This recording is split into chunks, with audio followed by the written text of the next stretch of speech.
नमस्कार साथियों, आज हम चर्चा करने वाले हैं इस समय के सबसे ज्वलंत मुद्दे के ऊपर। और सबसे महत्वपूर्ण मुद्दा भी है। एक खबर है उत्तर प्रदेश से, जहां उत्तर प्रदेश की सरकार ने फैसला किया है कि वो प्राथमिक प्राइमरी स्कूलों का मर्जर करने वाली है। और उसके लिए उसने ये स्कीम निकाली है कि जिस भी प्राइमरी स्कूल में 50 बच्चों से कम छात्र संख्या होगी तो वो उस स्कूल का विलय, उस स्कूल का मर्जर किसी नजदीक के स्कूल में कर देगी। हालांकि ये फैसला आने के साथ ही इसका बहुत भारी विरोध होने लगा। और मैं राजनीतिक पार्टियों के विरोध की बात नहीं कर रहा हूं, मैं समाजवादी पार्टी, कांग्रेस और बसपा के विरोध की बात नहीं कर रहा हूं, क्योंकि उनका विरोध तो काफी हद तक राजनीतिक मंशा से प्रेरित है।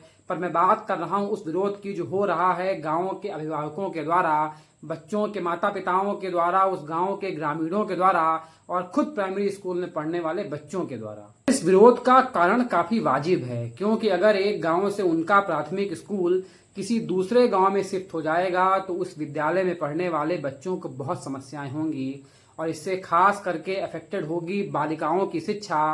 वो लड़कियां जो अपने गांव के स्कूलों में नहीं जा पाती, उनके माता पिता उनको नहीं भेजते हैं, तो जरा सोचिए कि उनका स्कूल जब किसी दूसरे गांव में होगा, वो 1 किलोमीटर 2 किलोमीटर दूर कहीं होगा, तो वो उनको कैसे भेजेंगे। और इसीलिए इस योजना के आते ही विरोध प्रदर्शन चालू हो गए। पर जब सरकार ने बहुत तेजी दिखाते हुए आनन फानन में मर्जर कर दिया तो मजबूरी वश कुछ लोगों को हाई कोर्ट पहुंचना पड़ा। और हाई कोर्ट में इस मुद्दे की 2 दिन तक लगातार बहस हुई, जिसके बाद कल लखनऊ हाई कोर्ट ने फैसला सुरक्षित कर लिया है, तो शायद आज सुना दिया जाएगा। और हाई कोर्ट में हुई सुनवाई से कुछ बातें निकल के स्पष्ट सामने आई। दरअसल सूत्रों का ये कहना है कि हाई कोर्ट में सरकार ने तर्क दिया कि ये सरकार का पायलट प्रोजेक्ट है, मतलब ये सरकार की अति महत्वपूर्ण योजना है। बस इसी बात से आप अंदाजा लगा सकते हैं कि स्कूलों को बंद करना सरकार की अति महत्वपूर्ण योजना है। दूसरा, सरकार ने कहा कि जिन बच्चों का स्कूल दूर हो जाएगा उनके लिए हम ट्रांसपोर्टेशन की व्यवस्था करेंगे। अब इस तर्क पर आप चाहें तो हंस सकते हैं, चाहें तो रो सकते हैं, क्योंकि सरकार जब उनके गांव में स्कूल होता है वहां पर चौक, डस्टर, किताबें, यूनिफॉर्म तो समय से उपलब्ध करा नहीं पाती, वो ट्रांसपोर्टेशन की व्यवस्था करेगी। ये वैसा ही हास्यास्पद बात है जैसे आसमान में जाके तारे तोड़ के मैं तुम्हारे लिए लाऊंगा। ऐसा हर प्रेमी अपनी प्रेमिका के लिए कहता है, वही सरकार कह रही है कि हम दूर के स्कूलों के लिए गाड़ियों की सुविधा मुहैया कराएंगे। ये सब तो खैर सरकार के तर्क थे, इन पर फैसला हाईकोर्ट देगा। पर हाईकोर्ट चाहे फैसला जो भी दे, पर एक सवाल बना हुआ है कि सरकार ने फैसला क्यों लिया। दरअसल इसके पीछे एक गहरी साजिश है, ये हम सबको समझना पड़ेगा। सरकार का यह तर्क है कि जिन विद्यालयों में छात्र संख्या 50 से कम है उनका विलय किया जा रहा है। जरा आप ये सोचिए कि सरकार ने ये प्रयत्न क्यों नहीं किया कि किसी प्रकार से विद्यालयों में नामांकन बढ़ाया जाए, या इसके लिए सरकार के द्वारा क्या प्रयास किए गए, सरकार को पहले बताना चाहिए था। पर उसने ये बताने की बजाय सीधे सीधे विद्यालय को बंद करना ही मुनासिब समझा। तो फिर आप जो पिछले 5-7 सालों से ढोल पीट करके ऑपरेशन कायाकल्प जैसी तमाम योजनाएं चला रहे थे, जिसमें आपके शिक्षा मंत्री और बेसिक शिक्षा विभाग लगातार ट्वीट और सोशल मीडिया और पूरे प्रदेश में पोस्टरबाजी करके दावा करता है कि हमने ये बिल्डिंग ठीक कर दी, वहां तूफान ला दिया, वहां जलवायु जलाल काट दिया, तो उन सबका क्या मतलब था? क्या यह ऑपरेशन कायाकल्प केवल ढोंग था? क्योंकि आज भी बहराइच से लेकर गोंडा के कई जिलों में बाढ़ आने पर स्कूल डूब जाते हैं। कई जगहों के भवन तो इतने जर्जर हैं जिनके आप कल्पना भी नहीं कर सकते। और उससे हास्यास्पद बात तो ये निकल के आई कि जब एक विद्यालय का मर्जर कर दिया गया, उस विद्यालय में 2 स्कूलों का मर्जर किया गया, और जिन स्कूलों का मर्जर किया गया उन स्कूलों के पास एक अच्छी प्राथमिक स्कूल की बिल्डिंग थी, और जिस स्कूल में मर्जर किया गया वो स्कूल अस्थायी रूप से एक टीन शेड के नीचे चल रहा था। तो ऐसे तो आपके अधिकारी मर्जर कर रहे हैं, उसके बाद आप कहते हैं कि सरकार आपका विरोध ना करे। तो पहली गलती तो ये हुई कि सरकार ने नामांकन बढ़ाने के लिए कोई प्रयास नहीं किया, सीधे विद्यालय को बंद कर दिया। दूसरा बहुत ही महत्वपूर्ण सवाल है, और इस पे क्या है विचार आप बताइएगा। ये बहुत बेसिक कॉन्सेप्ट है। आरटीई एक्ट में ऐसा है कि किसी भी प्राथमिक स्कूल के 1 किलोमीटर के रेडियस में कोई भी प्राइवेट स्कूल नहीं होगा। पर जरा एक बार आप अपने मोहल्ले के बाहर निकल के देखिए, प्राथमिक स्कूल के 1 किलोमीटर की रेडियस तो छोड़िए, 100 मीटर पे किसी बड़े उद्योगपति का, किसी विधायक का, किसी पूर्व मंत्री का, किसी वर्तमान मंत्री का, या किसी बड़े व्यवसायी का 3-4 मंजिला इमारतों वाला प्राइवेट स्कूल धड़ल्ले से खुला है। सरकार से कौन पूछेगा कि इस स्कूल की मान्यता किसने दी? आरटीई एक्ट और शिक्षा विभाग के नियमों की अवहेलना करते हुए, उनकी अनदेखी करते हुए उन महाशय को, उन मंत्री जी को, विधायक जी को, उद्योगपति को आखिर उस स्कूल की मान्यता कैसे दे दी गई? ये प्रशंसनीय सवाल है, पर सरकार से न कोई सवाल पूछेगा और सरकार तो खुद अपने आप इस सवाल का उत्तर क्यों ही खोजेगी, क्योंकि उनको मान्यता तो उनके सरकारी बाबुओं ने ही दी है। और वो मान्यता कैसे मिलती है, कैसे दी जाती है, आप सबको बताने की आवश्यकता नहीं है, कि हम सब बड़े अच्छे से जानते हैं। अब आते हैं दूसरे मुद्दे पर कि आखिर ऐसा क्यों होता है। जब किसी प्राथमिक स्कूल के बगल में बड़ी ऊंची बिल्डिंग वाला, एसी कमरों वाला, बहुत अच्छे पेंट वाला कोई प्राइवेट स्कूल खुल जाता है तो वो सबके आकर्षण का केंद्र होता है। क्यों?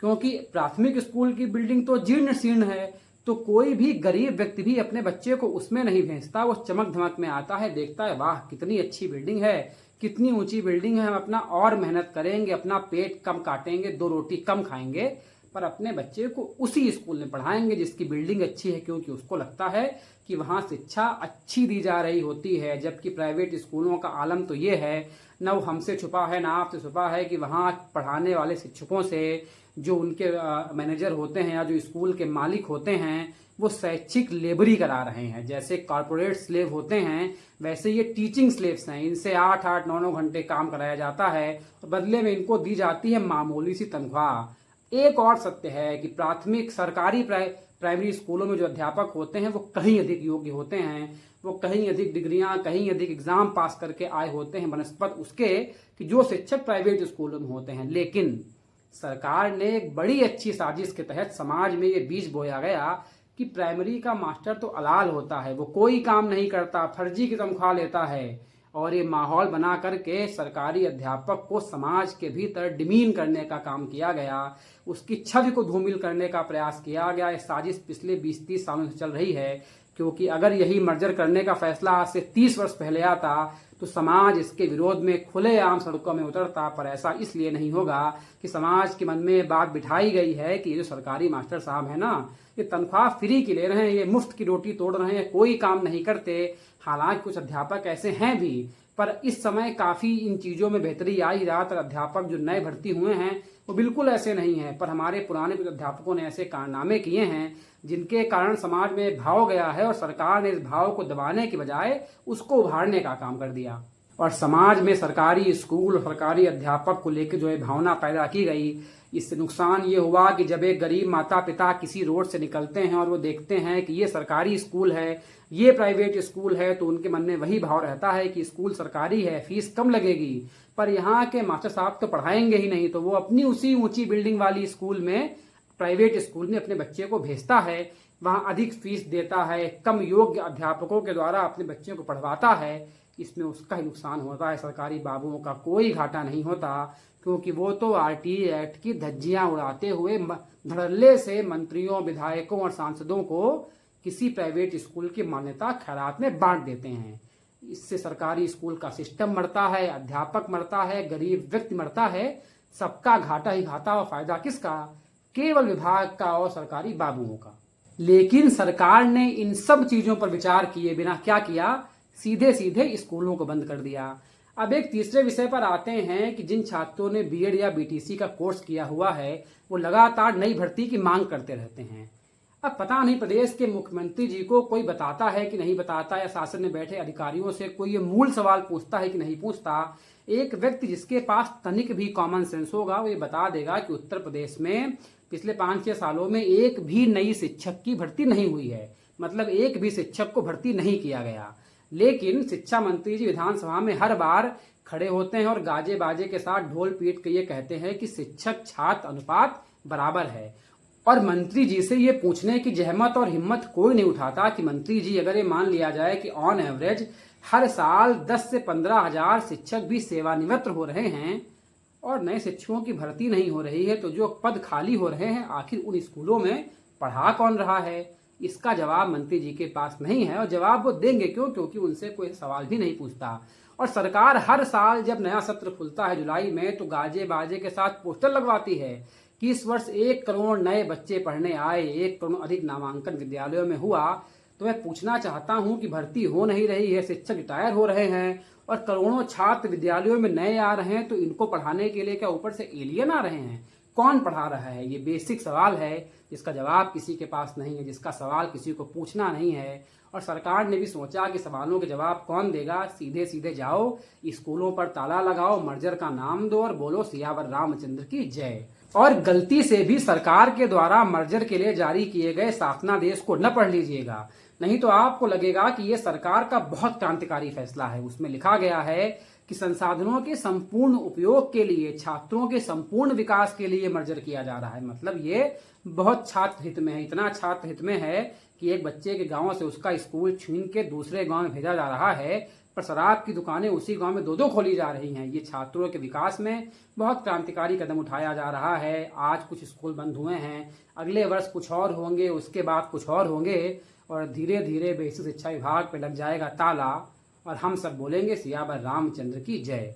इसीलिए इस कदम का जितनी जल्दी हो सके विरोध करिए, क्योंकि अगर आज आप विरोध नहीं करेंगे तो कल आपके पास पछताने के सिवा कुछ भी नहीं होगा। इस पूरे मुद्दे पर क्या है आपके विचार, हमें बताइए कमेंट बॉक्स में। जुड़िए सत्यपथ के साथ, लाइक करिए, शेयर करिए और सब्सक्राइब जरूर करिए। उस वीडियो को पहुंचाइए उन लोगों तक जिससे उनकी बुद्धि खुले और ये मर्जर का फैसला अतिशीघ्र वापस हो जाए। धन्यवाद।